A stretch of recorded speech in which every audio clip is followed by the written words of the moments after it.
I never believed in haunted places.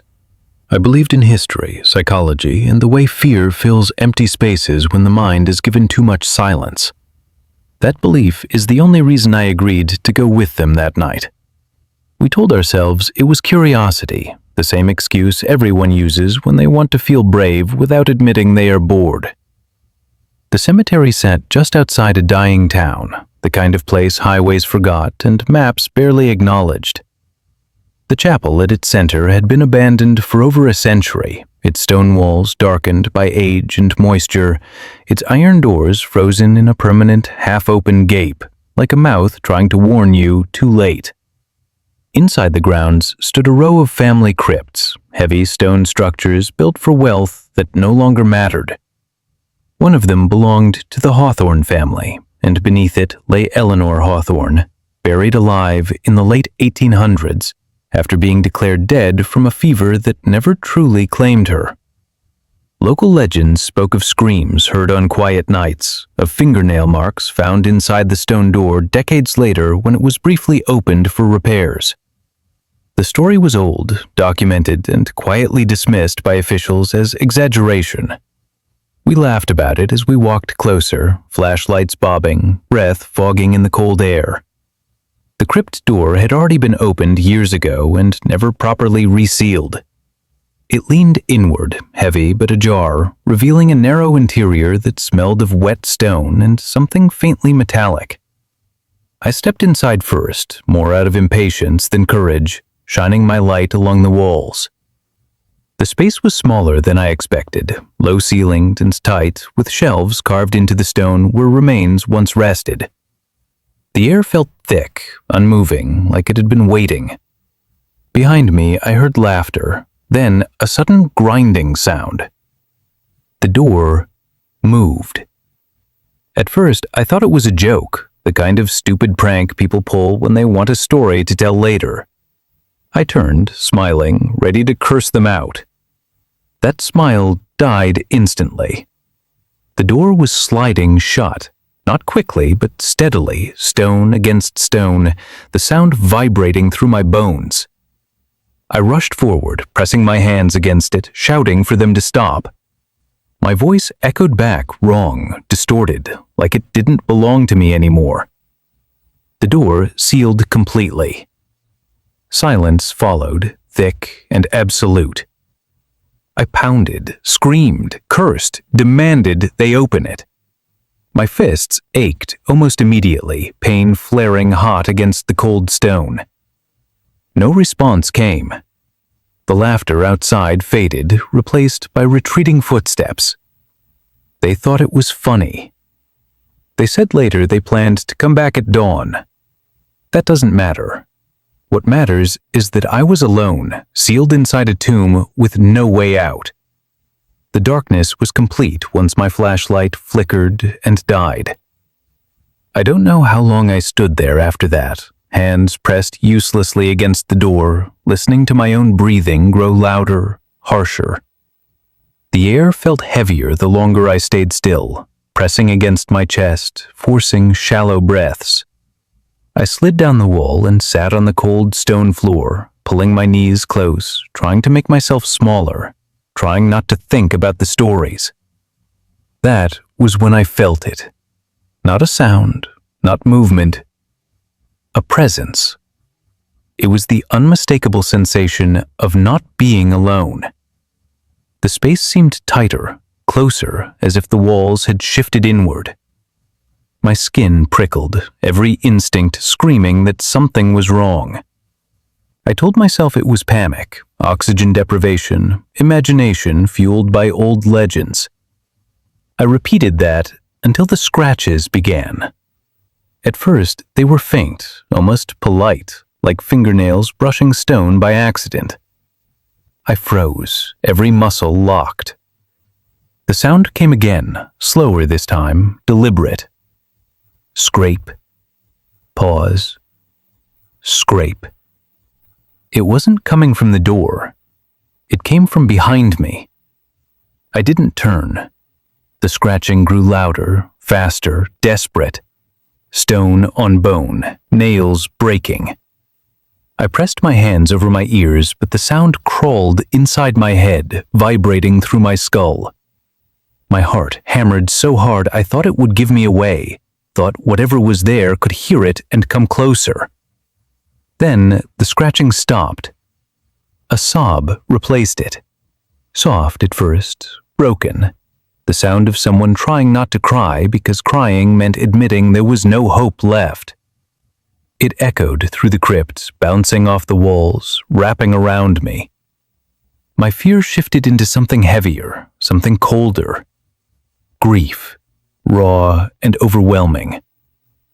"I'm sorry," I whispered before I could stop myself. The sobbing hitched like it had been heard. I don't know why I spoke. Maybe guilt, maybe madness. I apologized for what had been done to her, for the door, for the darkness, for the centuries of silence. As I spoke, the air changed. It felt warmer, closer, like someone was kneeling beside me. I fought the urge to reach out. I was terrified that my hand would find something solid, something cold. The sobbing resumed, closer now, and I felt fingers brush my cheek. I don't remember falling asleep. Exhaustion claimed me, merciful and sudden. When I woke, light spilled in as the door lay shattered outside the crypt, cracked and broken as if thrown aside by something impossibly strong. Morning had come. My friends found me curled against the wall, shaking, unable to speak. They thought I was in shock. Maybe I was. It wasn't until later, when one of them looked at me through the rearview mirror and went silent, that I understood something had followed me out. My face was streaked with dried blood. Finger-shaped marks framed my cheeks. And sometimes, late at night, when everything is quiet, I still hear scratching. Not on stone, on the inside of my walls. The first light of dawn spilled across the cemetery, soft and gentle, yet the weight inside me had not lifted. My hands ached, my muscles trembled, but far heavier than that was the sense that whatever had been in the darkness had not truly left. My friend's nervous chatter outside was distant, almost unreal, because all I could feel was the lingering presence that had brushed my skin, whispered through the stone walls, and left its mark on my soul. Even in daylight, the crypt did not feel empty. It pulsed with a memory of grief and sorrow, a consciousness I could not ignore. I stumbled toward the fallen stone door, each step cautious, as if crossing the threshold of that darkness would pull me back into it. The marks on my face stung, dried and dark, reminding me that what had touched me had been real and far older than I could comprehend. My friends stared, silent, unable to grasp the gravity of what had occurred. How could I explain that I had felt centuries of pain, that a presence, long dead, had reached out and left traces of itself upon me? Words failed, and I realized that some experiences defy explanation. We left the crypt behind, yet I felt its weight follow me. The cemetery seemed calm in the morning light. Birds chirped, leaves rustled, but I sensed that the crypt watched, waiting, patient. It did not chase, it simply observed. I could feel that part of me had remained inside, trapped with whatever presence had haunted me, and perhaps part of it had followed me out. I would never truly know which, and the uncertainty was a horror of its own. In the days that followed, subtle changes crept into my life. At night, I would wake feeling a cold pressure on my chest, the faint brush of fingernails against my skin, the echo of a sob carried in the wind. Dreams were filled with faint whispers, lullabies twisted with sorrow. Friends laughed when I spoke of feeling watched, calling it stress or imagination. But I knew better. The crypt had claimed a piece of me, or perhaps gifted me a piece of itself, and it was patient, timeless, and relentless.